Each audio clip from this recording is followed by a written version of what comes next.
It's awful to go and have my faculties and see him broken up. One of Britain's most celebrated actors of the entire 20th century was arrested in 1953. He was handcuffed, he was charged. The story made it into the newspapers. Everyone in the industry held their breath, expecting his career to implode on the spot. Instead, something extraordinary happened. His colleagues rallied. Audiences stayed loyal, and he went on to become one of the greatest actors who ever lived. I didn't want to go. I wanted to stay with you. Today, we're counting down 15 British television and film legends who carried secrets that could have destroyed everything. And I promise you, number one will redefine how you understand post-war British cinema. Let's begin. Of course. The quality, the power of your own race. Even I can feel that, I, a stranger. Number 15. Roy Barraclough. I didn't want to go. I wanted to stay with you. Roy Barraclough spent nearly 50 years making Britain laugh. Most people know him from one of two things. First, his brilliant double act with comedian Les Dawson. They performed as two gossipy northern working-class women named Sissy and Ada. It was classic British comedy, observational, sharp, built entirely on character work and timing. They performed that sketch hundreds of times over decades, and it never wore thin. Second, Roy had a long-running role in Coronation Street, the most consistently watched soap opera in British television history. He appeared on the show across multiple decades. It's bride's privilege. And another thing. What? How well do you know Jack Duckworth? He was embedded in the fabric of British domestic life. Millions of people watched him virtually every week.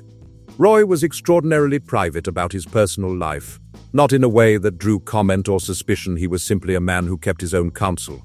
He compartmentalized completely. On stage and on camera, he was entirely open, generous with his performance, giving everything to the audience. Off camera, his world was his own. He maintained that boundary for his entire career. He passed away in 2017 and is remembered as a true comedy institution, someone who influenced generations of British comedians who came after him. Oh, I wish you'd stop saying Well, I'm it. sorry. Number 14, Eric Portman. Of course. The quality, the power of your own race. Even I can feel that, I, a stranger. Eric Portman was a major figure in British film and television during the 1940s and 1950s. He had a substantial film career. He played complex, commanding characters, the sort of roles that demanded real acting range. He was respected across the entire industry. Directors wanted to work with him, audiences took him seriously. What distinguished Eric was his discretion. His private life simply did not exist in public record or public conversation. The press respected a boundary that, frankly, seems almost impossible to imagine in the 21st century. His colleagues in the industry knew exactly who he was. But the wider public, the audiences who watched his films, who respected his work, simply never knew that part of his story. He was born in 1901, which means he came of age during a time when there was virtually no legal protection for men like him. His entire adult professional life was conducted under that constraint. He passed away in 1969. He remains one of the lesser-known names on this list, but in his own era, he was genuinely significant. His work still holds up. Number 13, Anton Walbrook. Anton Walbrook was born in Vienna, Austria, but he became a defining figure in British cinema of the 1940s. His most celebrated role was in The Red Shoes, directed by Michael Powell and Emmerich Pressburger and released in 1948. That film is still considered a masterpiece by film historians. It was a technical achievement. It was artistically daring, and Anton's performance was central to its power. He was charming, he was stylish, he had an elegance that translated perfectly to film. But he guarded his personal life with exceptional care. He gave very few interviews. He did not court the press. He made deliberate choices to keep his professional and personal worlds entirely separate. The public adored him. The secret remained secret for his entire lifetime. He passed away in 1967, just after the law changed that same year, a fact that carries its own weight when you consider it. He died at 71, never having had the opportunity to live openly as himself in his own country. Number 12, Harry Andrews. Harry Andrews appeared in over 80 films and television productions. If you have watched British cinema or television from the 1960s onward, you have absolutely seen his face. He had a powerful screen presence, the sort that made him perfect for playing military men, authority figures, generals and commanders. His physicality and his voice conveyed authority without strain. But here is what the public never knew. Harry shared his life with fellow actor Basil Hoskyns. The two men lived together for over 35 years. That is a longer relationship than most conventional marriages. They built a life together. They were deeply committed to each other. But because of the era in which they lived, because of the law that criminalized their relationship, they had to keep it completely private. No interviews acknowledged it, no photographs documented it, no one in their professional circles spoke about it publicly. It simply had to remain hidden. Harry passed away in 1989. He lived to 78 years old. He spent 35 of those years in a committed relationship with another man, while the rest of the world watched his performances on screen and knew nothing of the life he was actually living. Number 11. Peter Wyngarde. Peter Wyngarde was one of the most stylish and fascinating figures ever to appear on British television. He is best remembered for playing Jason King, a glamorous, flamboyant crime-solving author.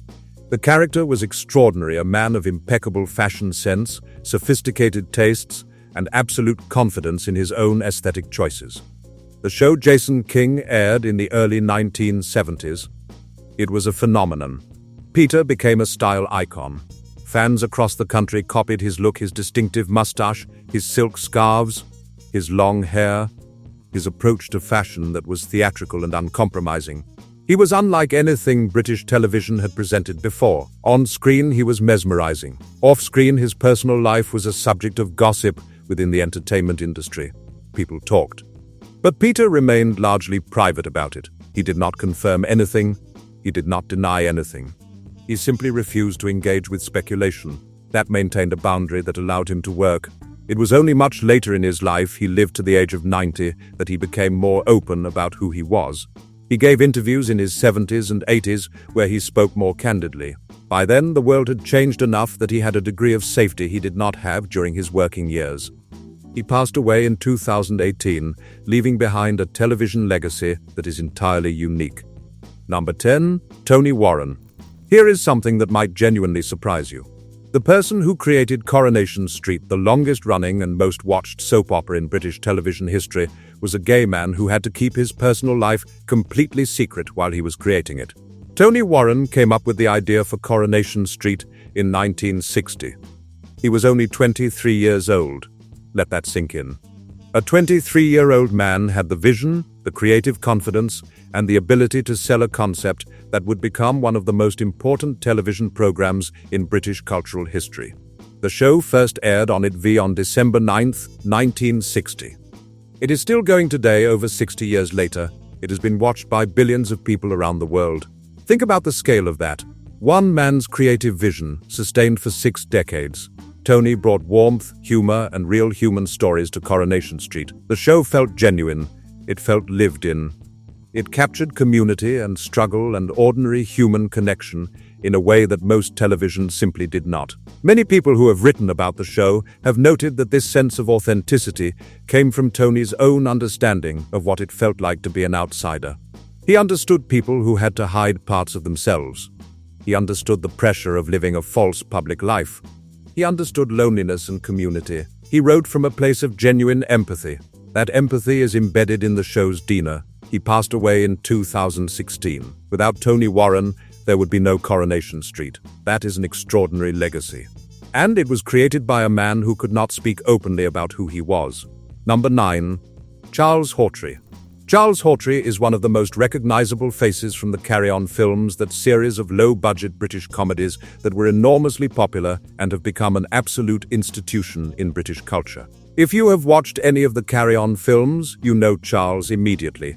He played a specific character type: thin, bespectacled, slightly helpless, always seeming to be in the wrong place at the wrong time, surrounded by chaos that he did not understand.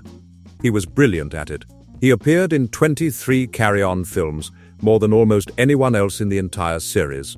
Off-screen, Charles was known within the entertainment industry as a gay man. Everyone in that world knew it, but it was never spoken about publicly. It was simply the sort of thing that you knew if you were in the industry and you did not mention outside of it. Charles was private. As he got older, he became increasingly lonely. The industry moved on. He struggled with various personal challenges in his later years. He passed away in 1988 at 74 years old. His contribution to British comedy is genuinely enormous. Millions of people have laughed at his performances. They have watched him get into ridiculous situations. They have enjoyed his comedic timing, and they never knew the full story of his private life or understood what it meant for him to exist in that industry at that time. Number 8. Frankie Howerd. Frankie Howerd was one of the most loved comedians in British history. His career spanned 5 full decades from the 1940s all the way through the 1990s. He performed on stage, he performed on radio, he had a major television career. He appeared in films. He made audiences roar with laughter, using almost nothing but a raised eyebrow and a perfectly timed pause. What his millions of fans did not know was that Frankie had a long-term partner named Dennis Harrington.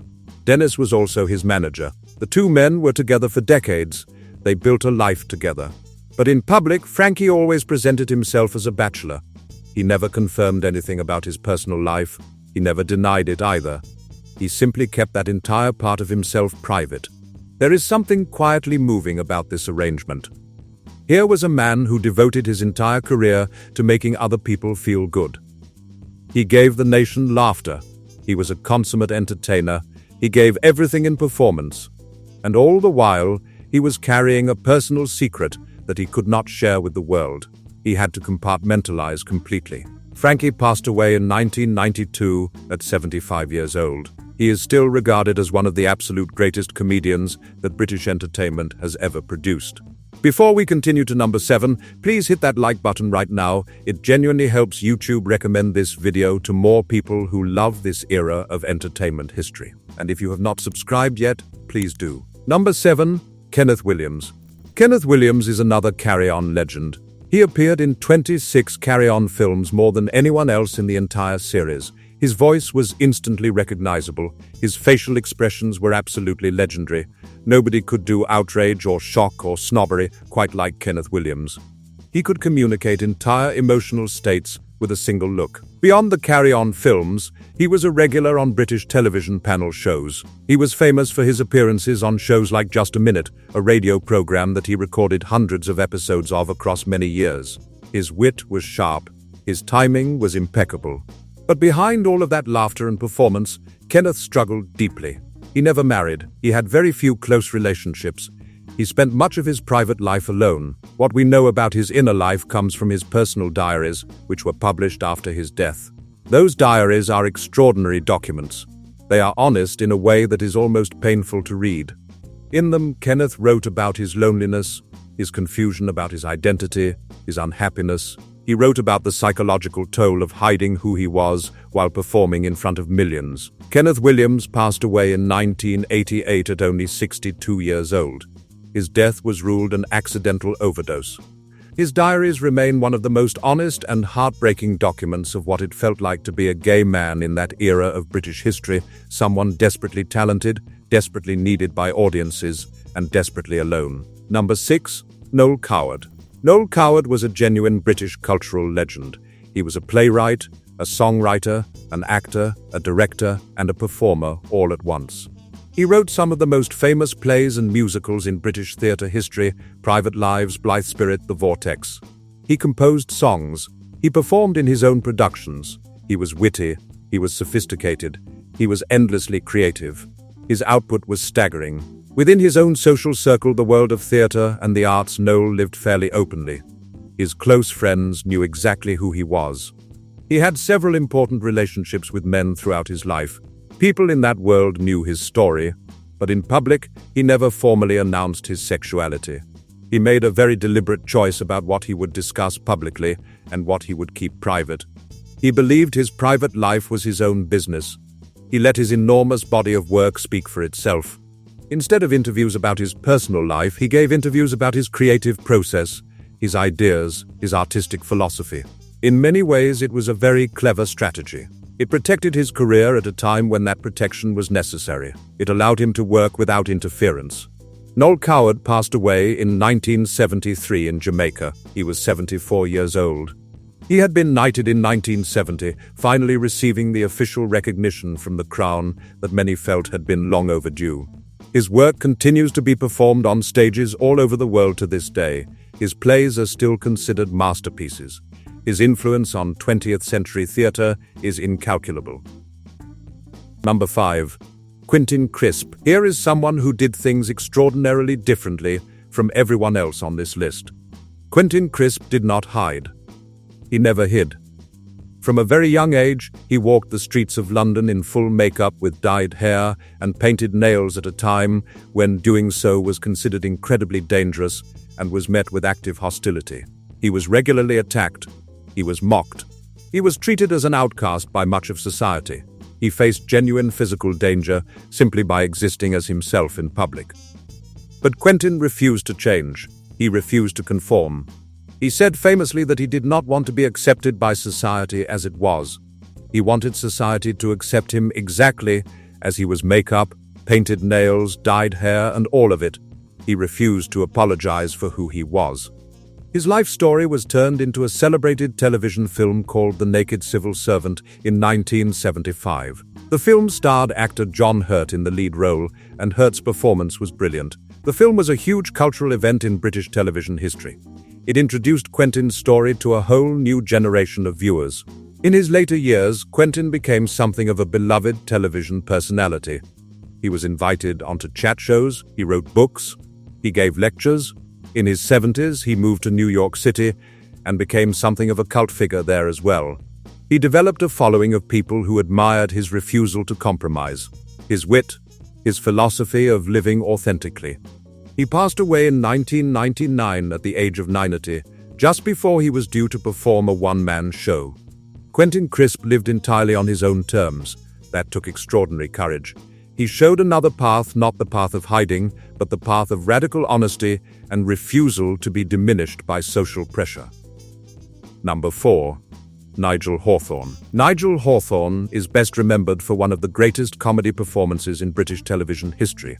He played Sir Humphrey Appleby in Yes Minister and its follow-up series, Yes Prime Minister. The show ran from 1980 to 1988 and is still considered one of the finest British sitcoms ever made. Sir Humphrey Appleby was a crafty, clever, word-spinning civil servant.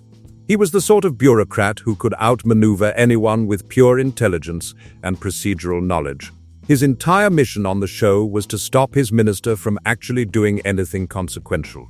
He did it through elaborate speeches, technical jargon, and sheer bureaucratic cunning. Nigel played him with absolute brilliance. His ability to deliver incredibly long, complicated speeches at full speed while maintaining perfect comic timing was genuinely breathtaking. He would rattle off paragraphs of convoluted bureaucratic language that should have been boring, but were absolutely hilarious in his delivery. Nigel did not publicly speak about his personal life for most of his career. He and his long-term partner, Trevor Bentley, were together for many years. They built a life together. But Nigel maintained privacy about that relationship throughout his working life. It was only later in life that Nigel became more open about who he was. After the law in Britain changed after same-sex partnerships were finally recognized, Nigel and Trevor were able to formally enter into a legal civil partnership. It was a moment that meant a great deal to both of them. Finally, after decades, they could publicly acknowledge their relationship. Nigel Hawthorne passed away in 2001. He had also received an Academy Award nomination for his film work in The Madness of King George. He was a truly exceptional talent. His legacy in British comedy is absolutely secure. Number 3. Michael Cashman. Michael Cashman is one of the most important figures on this entire list. Here is why. In 1989, Michael was playing a character named Colin Russell in EastEnders, the hugely popular BBC soap opera. And in that year, his character took part in something that had never been seen on British mainstream television before, the first on-screen kiss between two male characters. Think about what that moment meant in 1989. Showing two men share an intimate kiss on a mainstream British soap opera was considered shocking by some people. It was considered brave and necessary by others. The scene sparked enormous debate across the country. Some people complained, many more people said it was long overdue. but for the young people who were watching teenagers who felt different, who did not see themselves represented anywhere on television, who thought they were alone, that moment meant everything. It was validation. It was representation. It said that you existed. Your story mattered. You were not invisible. Michael Cashman went on to become a politician. He became a member of the European Parliament. He spent years campaigning for equal rights and for LGBT protections. He was made a life peer and is now known as Lord Cashman. He has spent his entire adult life using his platform to make things better for others. His contribution goes far beyond acting. He is a genuine activist who changed policy and law. Number 2. Sir John Gielgud. Sir John Gielgud was one of the most respected and celebrated actors of the entire 20th century. He was a towering figure of British theatre and cinema. He played Shakespeare. He played Chekhov. He appeared in films with the biggest Hollywood stars of the era. He won an Academy Award for his role in the 1981 film Arthur. His career spanned over 70 years. That is extraordinary by any measure. He was a standard against which other actors were measured. But in 1953, something happened that could have ended everything. Sir John was arrested for what police called importuning in a public restroom. This was a common tactic that police used at the time. They would entrap gay men who had no legal protection, no safe spaces to be themselves, no rights whatsoever. Police would deliberately create situations where they could make arrests. The story appeared briefly in the newspapers. Everyone in the industry held their breath. The question was, would this end his career? Would audiences abandon him? Would theaters refuse to hire him? Remarkably, the public largely chose to move past it. His colleagues rallied around him.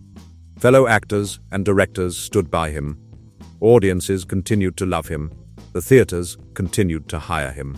His career recovered, and he went on to achieve even greater things over the next 47 years. Sir John lived until he was 96 years old.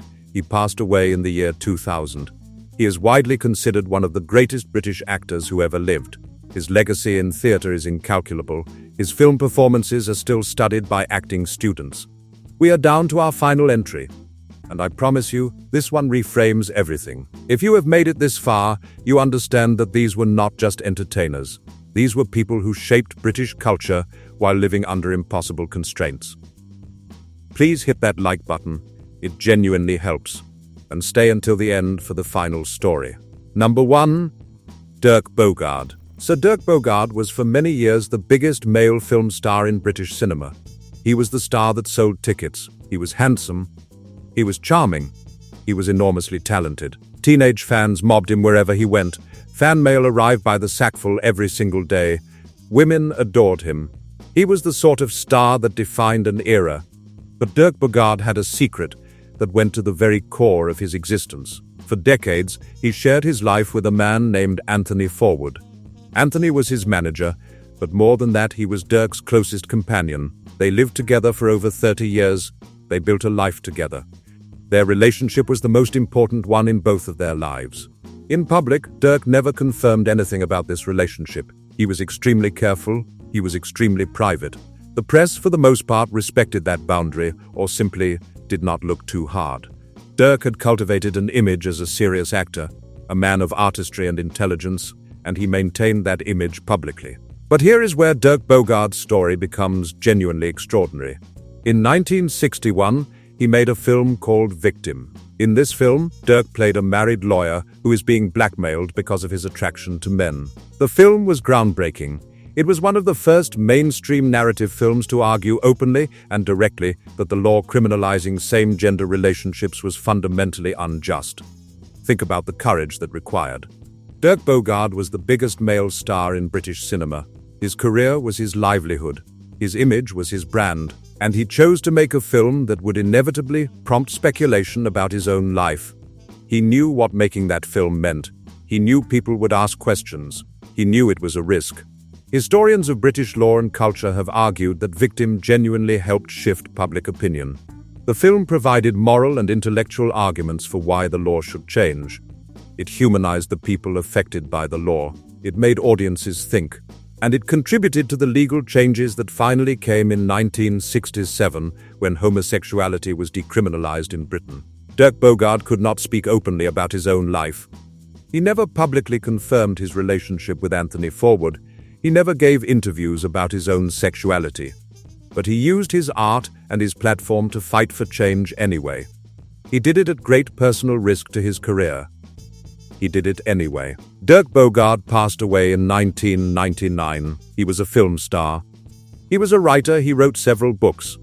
And quietly, without ever confirming it publicly, he was a man who helped change history. He used cinema as a tool for social change. He used his platform for something larger than himself. That is why he is number one. These 15 men gave everything to British television and film. They made us laugh. They made us think. They changed culture and shaped entertainment history, often while carrying more than we ever knew. Some hid entirely, some lived partially openly, one refused to hide at all. But all of them made art that endured.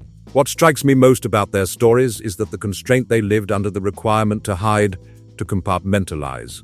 To deny essential parts of themselves did not diminish their talent. If anything, it deepened their empathy. It sharpened their understanding of human emotion. They made us feel things because they understood loneliness. They understood struggle. They understood what it meant to live between two truths. Which of these legends surprised you the most? Let me know in the comments below. And if you want more untold stories from Golden Age Hollywood, British cinema, and vintage entertainment, subscribe. We release new deep dives regularly, and I promise you, there are so many stories left to tell. Thanks for watching. See you in the next one.